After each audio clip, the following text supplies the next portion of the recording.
चलिए next news discuss करते हैं। तो अगले समाचार में हमको बात करनी है यूट्यूब चैनल्स पे काफ़ी सारे बड़े-बड़े कंटेंट क्रिएटर्स और एक न्यूज़ एजेंसी है जिसका नाम है एएनआई एशियन न्यूज़ इंटरनेशनल। इनके बीच में लाइसेंस फ़ी को लेकर एक विवाद शुरू हो गया है, उसको हम लोग इस न्यूज़ में डिस्कस करेंगे। तो समाचार ये है कि रिसेंटली काफ़ी सारे यूट्यूब चैनल्स पे इंडिया में कंटेंट क्रिएटर्स ने ये कंप्लेंट करी है कि एशियन न्यूज़ इंटरनेशनल एएनआई ने उनको थ्रेटन किया है कि क्योंकि आप लोगों ने अपने चैनल पर जो कंटेंट बनाया है, उस कंटेंट को बनाने में आपने हमारी फुटेजेस वगैरह का इस्तेमाल किया है, आपने हमारी जो भी फुटेजेस यूज़ किए हैं और ये यूज़ करने के पहले आपने हमारे साथ में किसी तरीके का कोई लाइसेंसिंग एग्रीमेंट नहीं किया था, कोई अरेंजमेंट वगैरह नहीं हमसे लाइसेंस वगैरह नहीं लिया था। तो अब आपने क्योंकि आपने वीडियोज़ में हमारी फुटेजेस वगैरह का इस्तेमाल किया है, तो हम आपके कंटेंट के ऊपर कॉपीराइट का क्लेम लगाएँगे। और जिन लोगों को यूट्यूब के बारे में थोड़ी बहुत भी जानकारी है, उन्हें पता ही होगा कि कॉपीराइट क्लेम अगर आपके चैनल पर 3 आ जाते हैं 90 दिनों के अंदर-अंदर, तो फिर आपका चैनल जो है वो टर्मिनेट हो सकता है।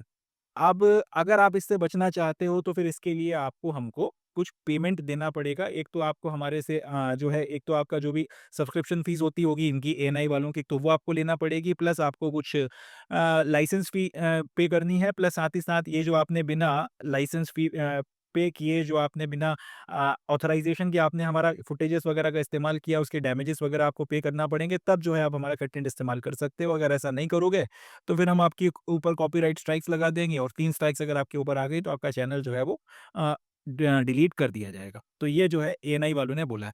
अब थोड़ा-सा एएनआई को भी डिस्कस कर लेते हैं कि एएनआई या फिर ये न्यूज़ एजेंसीज़ जो हैं वो क्या होती हैं, ये लोग क्या करती हैं। एएनआई का काम ये है या फिर बेसिकली जो न्यूज़ एजेंसीज़ होती हैं, इनका काम ये है कि ये लोग न्यूज़ रिपोर्टिंग करती हैं। कहीं पे कोई घटना हो गई तो उसकी रिपोर्टिंग वगैरह करी, उसके वीडियो बना लिए, फ़ोटोग्राफ़ी करी और इस तरीके से उस न्यूज़ से रिलेटेड जो भी आपका कंटेंट होता है फर्स्ट हैंड वो इनके पास में इकट्ठा हो जाता है। अब वो करते ये हैं कि जो अलग-अलग आपके न्यूज़ चैनल्स हैं, न्यूज़पेपर्स वाले हैं, उनको फिर वो जो भी अपने एक सर्टेन फ़ीस वगैरह चार्ज करते हैं उसके एवज़ में वो आपको ये सारा का सारा जो न्यूज़ रिपोर्टिंग में फ़ोटोग्राफ़ी, वीडियोग्राफ़ी ये सारा जो फुटेजेस वगैरह है वो प्रोवाइड कराते हैं। और इस फुटेजेस वगैरह के साथ में फिर आप अपने न्यूज़ चैनल पे अपनी न्यूज़ चला सकते हो और आपका अगर न्यूज़पेपर है तो फिर फ़ोटोग्राफ्स वगैरह के साथ में या फिर इन फुटेजेस में जो भी इन्फॉर्मेशन आपको दिख रही है, उसके बेसिस पे आप अपनी न्यूज़ छाप सकते हो। इस तरह से काम चलता है, न्यूज़ एजेंसीज़ इस तरह से काम करती हैं। अब यूट्यूब पे क्योंकि आपने नोटिस किया होगा कि करंट अफेयर से रिलेटेड काफ़ी सारे जो हैं कंटेंट क्रिएटर्स हैं एंड और भी इस तरीके का जो है काम वगैरह करते हैं। तो इसमें से काफ़ी लोगों ने शायद इनकी फुटेजेस वगैरह का यूज़ किया है। अब इनका कहना ये है कि क्योंकि आपने हमारी फुटेजेस इस्तेमाल कर ली, चाहे वो 1 सेकंड की हो, 10 सेकंड की हो, डज़न्ट मैटर बट आपने हमारा कंटेंट हमसे बिना ऑथराइज़ेशन के लिया है। तो फिर भैया आप जो है हमको पेमेंट वगैरह करिए, नहीं तो हम लोग आपके ऊपर कॉपीराइट स्ट्राइक लगा देंगे। अब इन्हीं में एक क्रिएटर है जिनका नाम है मोहक मंगल। इन्होंने इसके ऊपर एक वीडियो बना के डाला है जिसमें उन्होंने एएनआई का जो ये पूरा इश्यू है इसके ऊपर अपना पक्ष रखा है। इनका कहना ये है, मोहक मंगल साहब का कहना इनकी वीडियो में ये है कि उनसे 48 लाख रुपीज़ प्लस जीएसटी जो है माँगे गए हैं एनुअल लाइसेंसिंग फीस के तौर पर। और वो इस पर्टिकुलर चीज़ का जो है विरोध करते हैं। एएनआई के से पहले तो एएनआई ने उनके क कंटेंट के ऊपर कॉपीराइट स्ट्राइक वगैरह भेजी होगी, फिर कॉन्टैक्ट उन्होंने किया उन लोगों से तो उन्होंने बोला कि भाई आप 48 लाख रुपीज़ प्लस जीएसटी जो है एनुअल लाइसेंसिंग फीस के तौर पर आप पे करिए। तब तो हम लोग जो है ये कॉपीराइट स्ट्राइक हटाएँगे, नहीं तो अभी हम आपको आपके कंटेंट के ऊपर और अगर आपने हमारी फुटेजेज़ यूज़ करी होंगी तो कॉपीराइट लगाएँगे और फिर आपका जो चैनल है वो टेक डाउन हो सकता है। ऐसा इन्होंने अपने वीडियो में एक वीडियो बनाया है उसमें उन्होंने ये सारी बात समझाई है। आगे ये कहता है this action violets creative expression and sets a wrong president and ये सारी बातें इन्होंने कही हैं एक लेटर में जिसको उन्होंने minister of information and broadcasting Ashwini Vaishnaw को लिखा है। तो इन्होंने एक तो अपना वीडियो बनाया जिसमें इन्होंने सारी चीज़ समझाई प्लस साथ ही साथ आपके इन्फॉर्मेशन एंड ब्रॉडकास्टिंग मिनिस्टर को ये लेटर लिख के ये बोला है कि इस तरीके की चीज़ें 2 बातें कर रही हैं। एक तो क्रिएटिव एक्सप्रेशन जो है उसके ऊपर उसको कहीं न कहीं वायलेट कर रही हैं। दूसरा ये एक बड़ा रॉन्ग प्रेसिडेंट जो है वो सेट किया जा रहा है कि इस तरह से आप कॉपीराइट स्ट्राइक लगाकर अगर चैनल डिलीट करवा सकते हो तो इसके एवज में फिर आप कितने भी पैसे माँग लो, किसी को भी इस तरीके से आप जो है प्रेशराइज़ कर सकते हो। ये चीज़ जो है वो ठीक नहीं है एंड इसके ऊपर जो है कोई एक्शन वगैरह लिया जाना चाहिए। जैसा कि मैंने आपको कहा कि 3 स्ट्राइक्स अगर 90 दिनों के अंदर आ गई आपके तो फिर चैनल जो है वो टर्मिनेट हो जाता है। एंड इस पर्टिकुलर प्रेशर के चलते कॉपीराइट होल्डर्स इस तरीके से आपके जो कंटेंट क्रिएटर्स हैं उनके साथ में ऐसे फोर्स नेगोशिएटेड सेटलमेंट्स वगैरह कर रहे हैं जो अच्छी बात नहीं है। अब मोहक मंगल का जो ये वीडियो है मैंने खुद भी बैठ के देखा था। इस वीडियो में फिर काफ़ी सारे लोगों ने, जो काफ़ी बड़े-बड़े क्रिएटर्स हैं, उन्होंने भी कमेंट किए हैं और उन्होंने भी इनका सपोर्ट किया है। कई लोगों ने ये बोला है कि उनको भी इसी तरीके के एक्सपीरियंसेस हुए हैं।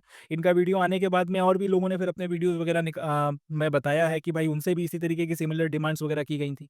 इनफैक्ट ये मोहक मंगल साहब ने अपने वीडियो में एक यूट्यूबर के बारे में भी बताया है, जो काफ़ी बड़े क्रिएटर हैं, नाम तो खैर नहीं लिया, मगर ये बताया है कि उनसे भी लगभग 50 लाख रुपए के करीब जो है माँगे गए हैं। इस तरीके की चीज़ें जो हैं बताई गई हैं।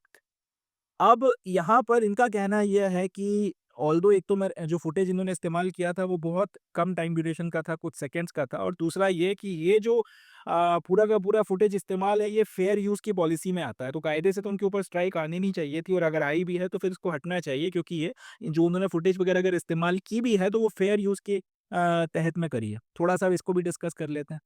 YouTuber such as Mr. Mangal, whose video on his experience receiving such a demand got 4 million views in 2 days, said that the footage his channel used was very brief and amounted to fair use. वही बात थी जो मैंने कही कि एक तो footage जो मैंने इस्तेमाल करी है वो बहुत कम ड्यूरेशन की थी, और दूसरा ये जो यूज़ है ये फेयर यूज़ की कैटेगरी में आ जाता है। अब फेयर यूज़ का मतलब क्या होता है? तो फेयर यूज़ का मतलब होता है कि अगर कोई कॉपीराइटेड मटेरियल है, कॉपीराइटेड मटेरियल का मतलब कि किसी व्यक्ति के पास में उसका एक एक्सक्लूसिव कॉपीराइट है और उसकी परमिशन के बिना उसके मटेरियल का आप इस्तेमाल नहीं कर सकते।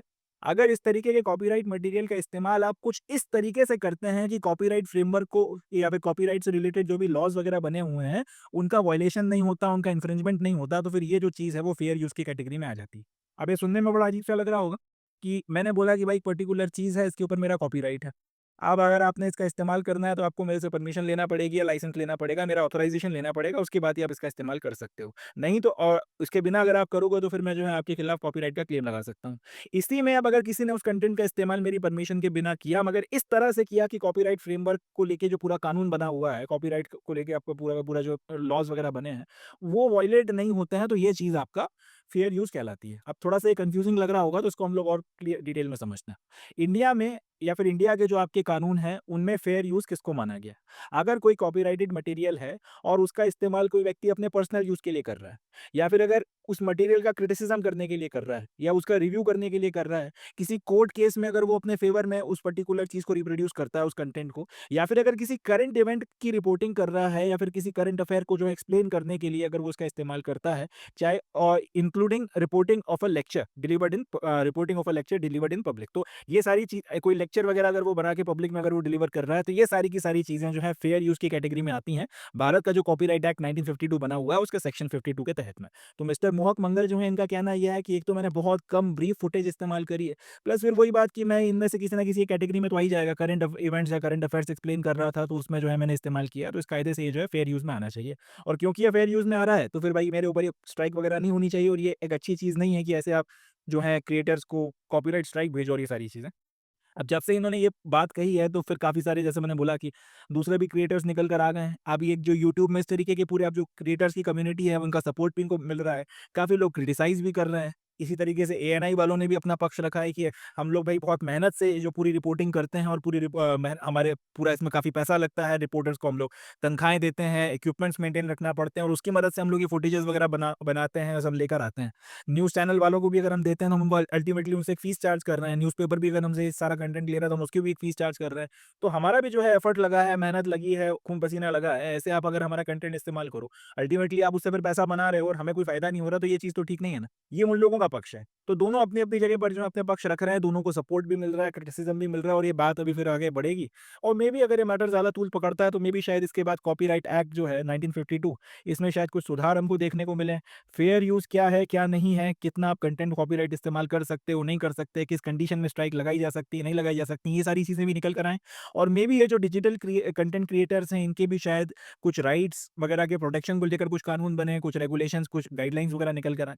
बहरहाल अभी तो ये पूरा का पूरा मैटर डेवलप हो रहा है, मगर क्योंकि ये फेयर यूज़ वर्ड जो है अब यहाँ से काफ़ी ज़्यादा न्यूज़ में रहेगा, तो इसलिए अपने को जो है ध्यान रखना है कि ये 1952 का जो ये कॉपीराइट एक्ट है उसके सेक्शन 52 के तहत में अगर आप ये सारी चीज़ें करते हो तो ये फेयर यूज़ की कैटेगरी में आ जाता है। और सिंपल भाषा में बोला जाए फेयर यूज़ का मतलब क्या है, तो कॉपीराइट कंटेंट का ऐसे इस्तेमाल करना कि वो कॉपीराइट लॉज़ को वायलेट ना करता हो, उनका इन्फ्रिंजमेंट ना करता हो। अब इस पूरे मैटर के ऊपर यूट्यूब से जब उनसे पूछा गया कि भाई ये पूरा जो मैटर है, ये क्या, इस पे आपकी क्या राय है, आपका क्या स्टैंड है? तो इस पर यूट्यूब के जो ऑफिशियल्स थे या उनके जो स्पोक्स पर्सन थे, उन्होंने जो स्टेटमेंट दी है वो भी बात उसको भी डिस्कस करना ज़रूरी है। We work hard to balance the rights of copyright holders with the creative pursuit of the YouTube community, a YouTube spokesperson said। तो इन्होंने बड़ा डिप्लोमेटिक जवाब दिया है कि भाई हमारी जो पूरा का पूरा कोशिश है वो यही है कि जो कॉपीराइट होल्डर्स हैं उनके भी राइट्स जो हैं वो उनकी भी प्रोटेक्शन हो सके, और साथ ही साथ जो YouTube कम्युनिटी में जो क्रिएटिव परस्यूट्स हैं, जो कंटेंट क्रिएटर्स हैं, उनका भी किसी तरीके का हरासमेंट ना हो, दोनों के बीच में जो है एक बैलेंस बना के रखा जा सके। कॉपीराइट होल्डर का जो कंटेंट है उसका इस्तेमाल ऐसा ना हो कि भाई बिना कोई इनकी मर्जी के कर सके, but at the same time creative pursuits के लिए, कंटेंट क्रिएशन के लिए उसका फेयर यूज भी जो है हो सके, इसके बीच में एक बैलेंस बना रहे। हम पूरी तरह से कोशिश करते हैं इस चीज़ की। It is not up to YouTube to decide who owns the rights to content, which is why we give copyright holders tools to make copyright claims and uploaders tools to dispute claims that are made incorrectly। तो आगे इनका कहना ये है कि YouTube जो है वो सिर्फ एक मीडियम है जिसकी मदद से आप अपना सारा कंटेंट वगैरह जो है विजुअल फॉर्म में या डिजिटल फॉर्म में आप अपलोड कर सकते हो। अब हम लोग कोई नहीं होते ये डिसाइड करने वाले कि ये जो कंटेंट है इसके ऊपर राइट किसका है, कौन जो है इसके ऊपर राइट रखता है, किसका जो है कॉपीराइट है। इसलिए हम लोगों ने ये किया है कि जो आपके कॉपीराइट होल्डर हैं, हमने उनको ये कि टूल दे रखा है कि अगर आपको ऐसा लगता है कि भाई कहीं पर आपके कंटेंट का अनऑथराइज़ इस्तेमाल हो रहा है, तो फिर आप कॉपीराइट क्लेम जो है वो लगा सकते हो। और एट द सेम टाइम वो जो अपलोडर्स हैं, उनको भी हम लोगों ने ये टूल दे रखे हैं कि अगर आपके ऊपर इस तरीके का कोई कॉपीराइट क्लेम लगाता है, तो आप जो है उसको कंटेस्ट कर सकते हो कि भाई ये जो क्लेम है वो गलत लगाया गया है, या मेरा जो इस्तेमाल है वो फेयर यूज़ की कैटेगरी में आता है, मुझ पे कॉपीराइट क्लेम नहीं लगना चाहिए, इस तरीके से। और उसके बाद में फिर जो है पूरी प्रोसेस है, जिससे ये डिसाइड किया जाएगा कि कॉपीराइट क्लेम सही है या नहीं है। तो पॉइंट ये है कि इस तरीके से हम तो दोनों के जो राइट्स हमको बैलेंस करने की कोशिश करते हैं, हम अपनी तरफ से ये डिसाइड नहीं करते, ना हम कर सकते हैं कि ये किसका जो है किसका एक्चुअल में जो है कंटेंट के ऊपर राइट है। कोशिश हमारी पूरी रहती है कि हम लोग बैलेंस बना के रखें। इसीलिए दोनों के पास में जो पक्ष ये बोल रहा है कि कॉपीराइट जो है हमारा इस मटेरियल के ऊपर है, उसको भी हमने एक पावर दे रखी है, एक टूल दे रखा है कि भाई आप अपना क्लेम लगा सकते हो कॉपीराइट का, और जिसके ऊपर लगाया गया उसको भी पावर या टूल दे रखा है कि आप उस क्लेम को डिस्प्यूट कर सकते हो। और अल्टीमेटली फिर उसके बाद एक प्रोसेस है जिसकी मदद से उसके ऊपर हम लोग निर्णय लेंगे। तो ये तो जो है आपकी पूरी न्यूज़ हो गई। अब यहाँ से क्वेश्चंस वगैरह क्या-क्या बनते हैं, तो एक यही क्वेश्चन अपना बनकर तैयार होता है कि फेयर यूज़ क्या है, वो भारत में ये फेयर यूज़ वगैरह किस एक्ट के तहत में आता है? तो जवाब हो जाएगा कॉपीराइट एक्ट। और कॉपीराइट एक्ट के तहत में फेयर यूज़ किन-किन चीज़ों को माना गया है? तो किसी भी कॉपीराइट मटेरियल का पर्सनल इस्तेमाल, क्रिटिसिज्म, रिव्यू, कोर्ट केस में रिप्रोडक्शन, या फिर किसी लेक्चर वगैरह के लिए जो पब्लिक में आपको देना था, उसके लिए आप इस्तेमाल कर लो, किसी करंट इवेंट या करंट अफेयर को एक्सप्लेन करने के लिए इस्तेमाल कर लो।